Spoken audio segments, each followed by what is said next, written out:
तर माझी स्पेसिफिक मागणी आहे, आज डान्स बार मध्ये मुली कोण नाचते? तो बांगलादेशातल्या मुली नाचत नाही, पण आता मी कोणाला प्रश्न विचारू डान्स बारचा? ज्यांच्या डान्स बार वरती कारवाई करतात पोलीस, त्यांच्याकडे भरपूर इन्फॉर्मेशन आहे आणि कुठे कुठे मुंबईमध्ये बांगलादेशी राहतात. माझ्या माहितीप्रमाणे ते ज्या पक्षाचं काम करतात त्या भागामध्ये ते विभाग प्रमुख देखील आहेत. असेच देतो. बँड्रा पासून अंधेरी पर्यंत तुम्ही माझ्या बरोबर चला, मी तुम्हाला 2 दिवसात 2000 लोक शोधून देतो. महाविकास आघाडी असताना 2.5 वर्षामध्ये काय काय दिवे लावलेत, काय काय गोष्टी केलेल्या आहेत, या मला आता मला ते बोलून मला वेळ घालवायचा नाही.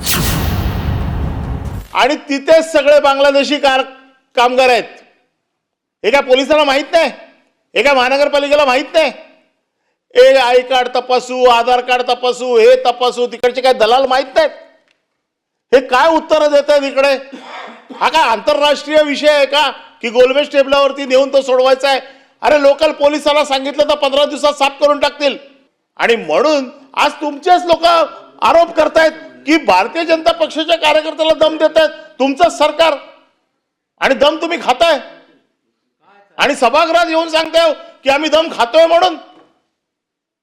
हे फार गंभीर आहे. हा जो विषय राष्ट्रीय सुरक्षिततेचा विषय, 2-5 बांगलादेशी इथे राहिले मोठा विषय नाही आहे, पण त्याच्यात 2-4 अतिरेकी आले बांगलादेशातनं आणि देशात जर घातपात घडवून गेले तर फार मोठा विषय आहे. नीट समजून घ्या या विषयाचं गांभीर्य. हे राजकारण म्हणून या विषयाकडे बघू नका. हा विषय देशाचा राष्ट्रीय सुरक्षिततेचा विषय, आपले आणि बांगलादेशचे संबंध जे काही ताणलेत त्या दृष्टिकोनातनं या विषयाकडे बघितलं पाहिजे.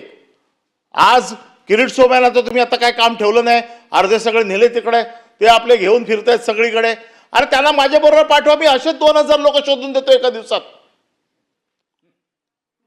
असेच देतो. बँड्रा पासून अंधेरी पर्यंत तुम्ही माझ्या बरोबर चला, मी तुम्हाला 2 दिवसात 2000 लोक शोधून देतो. प्रवीण दरेकरला काय माहित नाही आपल्या भागात कुठे आहेत ते? मुंबई जे राहणारे लोकांना माहित नाही कुठे राहतात ते? हे सगळ्यांना माहिती आहे, पण ह्याला राजकीय विषय करू नका. आणि जर करायचाच असेल हा विषय तर माझी स्पेसिफिक मागणी आहे, आज डान्स बार मध्ये मुली कोण नाचते? तो बांगलादेशातल्या मुली नाचत नाही, पण आता मी कोणाला प्रश्न विचारू डान्स बारचा? ज्यांच्या डान्स बार वरती कारवाई करतात पोलीस, आता त्याच्यामध्ये बांगलादेशी मुलगी नव्हती सापडली, आता त्यांच्याचकडनं उत्तर घ्यायचं आम्ही. प्रत्येक माणसाच्या पाठी दलाल किती पैसे देतो ते महानगरपालिकेचे रेट सांगू काय मी? आणि हे जर झालं नाही तर पुढच्या अधिवेशनामध्ये आम्हाला बांगलादेशींना मुंबईमध्ये ठेवण्यासाठी महानगरपालिका आणि पोलीस यांचं दरपत्रक आम्हाला जाहीर करावं लागेल. सभापती महोदय, सन्माननीय सदस्य अनिलजी परब यांनी जो प्रश्न उपस्थित केला आहे, मी मगाशीच सांगितलं की आपण प्रत्येक पोलीस स्टेशनमध्ये आपण एक प्रमुख अधिकाऱ्याच्या अंडर आपण 5 कर्मचारी असे आपण टीम्स आपण ऑलरेडी नेमलेल्या आहेत. मुंबईमधल्या प्रत्येक पोलीस स्टेशनमध्ये आपण ह्या स्पेशल टीम्स फक्त बांगलादेशींच्या वरती ह्या कारवाई आपण करतोय आणि या ATSने आपण सोबत घेऊन करतोय. आपल्या संयुक्त कारवाई आहेत. त्यांच्या म्हणण्यावरनं असं जाणवतंय की त्यांच्याकडे भरपूर इन्फॉर्मेशन आहे आणि कुठे कुठे मुंबईमध्ये बांगलादेशी राहतात. माझ्या माहितीप्रमाणे ते ज्या पक्षाचं काम करतात त्या भागामध्ये ते विभाग प्रमुख देखील आहेत. ज्या भागामध्ये ते नेतृत्व करतायत त्यांनी तिथली इन्फॉर्मेशन आम्हाला द्यावी. नक्कीच त्याच्या आधारे आम्ही कारवाई करू, काही अडचण नाही. पोलिसांच्या कारवाई होतच आहेत, पण त्याच्यामध्ये आपल्याकडे जी इन्फॉर्मेशन आहे ती आपण आम्हाला द्यावी. सभापती महोदय उपस्थित केले आपल्याकडे असतील तर आपण द्यावी ना, आम्ही कारवाई करू त्याच्यावरती. पोलीस तर कारवाई करतच आहे, पोलीस कारवाई करतोच आहे. आपल्याकडे जी इन्फॉर्मेशन आहे ती आम्हाला द्यावी. आणि मला वाटतं प्रश्न विचारत असताना आपण व्यक्तीला प्रश्न, आपण शासनाला प्रश्न विचारताय आणि मी इथे शासन म्हणून उत्तर देतोय. आणि शासन म्हणून आज एक गृहराज्यमंत्री म्हणून जरी असलो तरी सुद्धा मी शासन म्हणून उत्तर देत असताना शासनाची छबी कुठेही बिघडेल असं कुठलंही कृत्य मी आजपर्यंत केलेलं नाही आणि करणारही नाही. महाविकास आघाडी असताना 2.5 वर्षामध्ये काय काय दिवे लावलेत, काय काय गोष्टी केलेल्या आहेत, या मला आता मला ते बोलून मला वेळ घालवायचा नाही. परंतु सभापती महोदय, आज त्यांनीच म्हटलंय की हा प्रश्न राजकारणाचा नाही, हा प्रश्न काय आजपासून नाही.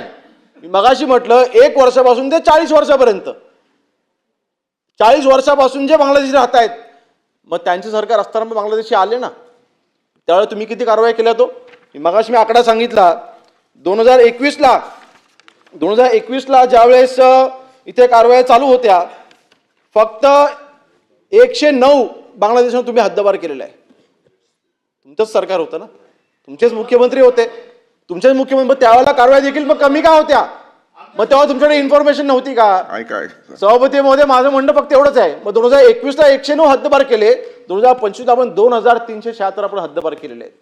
कारवाया कोणी जास्त केल्या मला राजकारणामध्ये द्यायचं नाही, परंतु ह्या कारवाई करत असताना आज आमच्या अंडर असलेला पोलीस विभाग अतिशय तत्परतेने काम करते.